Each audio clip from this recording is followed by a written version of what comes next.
Hace como 6 o 7 años, a mi mamá la diagnosticaron con un tumor cerebral inoperable. Y, y fue un golpe para todos. Porque no es nada bonito que le digan a usted que su mamá se va a morir.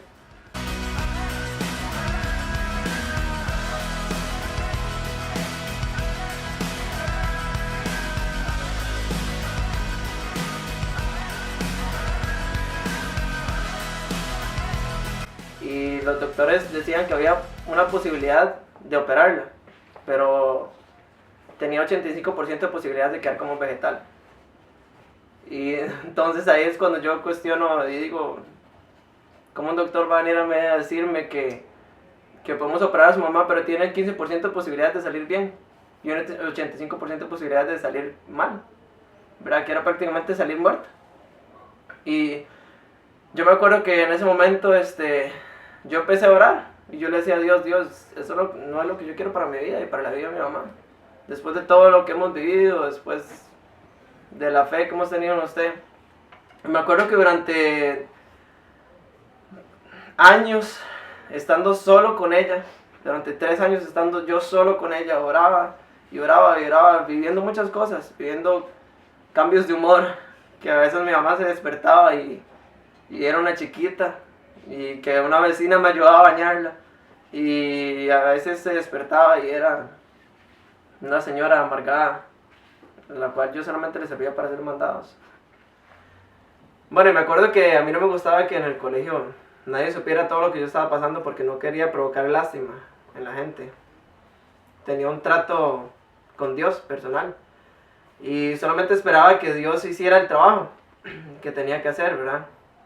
O que uno piensa que Él tiene que hacer, y en el tiempo que uno piensa que Él lo tiene que hacer, ¿verdad? Y me acuerdo que durante tiempo, viviendo esos cambios de ánimos y esos cambios de personalidad de mamá, oré durante 3 años. Y ellos cada cierto tiempo tenía cita para ver cómo iba avanzando el tumor. Y el tumor cada vez crecía más, cada vez era más complicado operarlo, pero nos negábamos 100% a la operación, ¿verdad? Me acuerdo que hubo una cita en la que yo le dije a Dios, esta va a ser la cita en la que yo voy a ver su gloria. Y me acuerdo que fui un día a las 5 o 4 de la mañana a orar a la iglesia. Y llegué donde Dios y le dije, Dios, sinceramente estoy harto de todo. Estoy harto de no vivir mi juventud plenamente. Estoy harto de ver la escasez, estoy harto de la enfermedad de mi mamá, estoy harto de esos cambios de ánimo, estoy harto de todo. Estoy harto de estar creyendo en algo y no ver. Y me acuerdo que ese mismo día, después de orar en la mañana, como a las 12 del mediodía, recibo una llamada de mi mamá diciéndome que ya no tiene nada, que era sana. Y que los doctores le decían, no entendemos cómo, pero en esta radiografía el tumor tiene peso, tiene medidas, y en esta otra no vemos nada, ¿verdad? Y yo me acuerdo de decirle a mi mamá, esta es la gloria de Dios, y esta es su oportunidad para ver la mano de Dios. Obviamente yo estaba súper emocionado, porque yo estaba orando por eso durante 3 años. 3 años en los que tenía que faltar a cosas, 3 años en los que no podía salir con mis amigos, 3 años en los que tenía que estar ahí.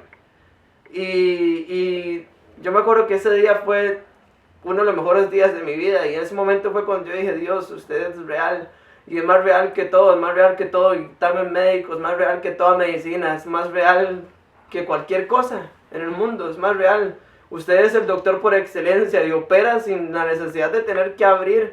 Usted opera sin la necesidad de que la gente sepa que usted operó. Y yo le decía a Dios, de aquí en adelante seguimos y seguimos. Y yo hasta el momento siempre cuando recuerdo esto de la sanidad de mi mamá, recuerdo que Dios es real y que Dios existe. Y que nunca debemos dudar de lo que Dios va a hacer. Tal vez Dios tarde para nosotros, pero Dios tiene un tiempo y una hora específica para el propósito que Él tiene en nuestra vida. I'm trying to find warmer places. I'm looking for my own oasis. So close I can taste this. The fear that love alone erases. So I'm back to the basics. I figure it's time I face this. Time to take my own advice. Love alone is worth the fight. Love alone is worth the fight. Bueno, hace un tiempo, cuando nosotros estábamos en la iglesia un domingo, me acuerdo que iba a haber como una carne asada después del culto, ¿verdad? Y un amigo y yo no teníamos plata. Eso era el pan de cada día, no tener plata. Pero me acuerdo que cuando teníamos tantas ganas de ir, que yo llegué al culto y oré, yo dije, Señor, en nombre de Jesús, yo quiero ir a esa carne asada, ¿verdad? Y cuando salimos del culto, mi amigo y yo que no teníamos plata, se llama Pablo, yo le dije, ven, ¿qué vamos a hacer? Y entonces él me dijo, di, lloré, y yo le dije, di, bueno, yo también. Y 10 segundos después llegó una amiga y nos hace, si los acompañan a la soa, les doy plata. Y nosotros todos volvimos a ver así como, ven, qué rajado, que Dios es demasiado rajado y cumple hasta las pequeñas cosas, porque hace 10 minutos acabamos de orar y hace 30 segundos ya tenemos la plata para poder ir a la carne asada, ¿verdad? Entonces es demasiado vacilón, porque nosotros creemos que Dios solamente se va a involucrar en las cosas grandes y de peso, como enfermedades o cosas así, pero Dios está pendiente de cada una de las cosas y anhelos que nosotros tenemos en el corazón, ¿verdad? Entonces, eso es la parte chusa de Dios. Confirmación del propósito de Dios en mi vida fue en el momento en el que yo tuve que tomar una decisión. Pero yo le estaba pidiendo a Dios una confirmación a eso, a qué era lo que yo tenía que hacer, porque muchas personas me decían, no haga eso, dedíquese a tal cosa, dedíquese a eso, entre ellos mi familia, por la seguridad económica y demás. Pero yo estaba orando, yo le decía a Dios, Dios, yo necesito que usted me dé algo en lo que yo me pueda basar para seguirlo, ¿verdad? Y hay una historia en la Biblia que está en Hechos 4, que habla sobre dos personas que sanaron a un enfermo frente a las puertas del templo y los encarcelaron por sanar en el nombre de Jesús, ¿verdad? Y luego los soltaron con la condición de que no sanaran más y que no hablaran más en el nombre de Jesús.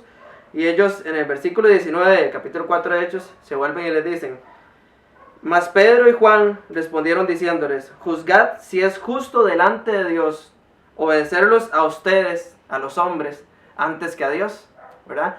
En ese momento yo tuve la certeza y la convicción de lo que yo tenía que hacer en mi vida, y era dedicarme a eso, a hablar de Cristo, a hablar de lo que Dios había hecho en mi vida, a pesar de que para muchas personas esté mal lo que yo vaya a hacer o no tenga una seguridad económica o una estabilidad en lo que vaya a hacer. Entonces, si alguna persona está indecisa en lo que se quiere dedicar o en lo que quiere hacer en Cristo, yo lo único que les aconsejo es que escuchen la voz de Dios, que le pidan al Espíritu Santo que haga audibles y que afine sus sentidos para que puedan escuchar la voz de Dios. Y Dios es claro y Dios va a hablar, porque Dios no nos anda ahí de un lado para otro. Él es claro y es conciso con lo que Él quiere para nosotros.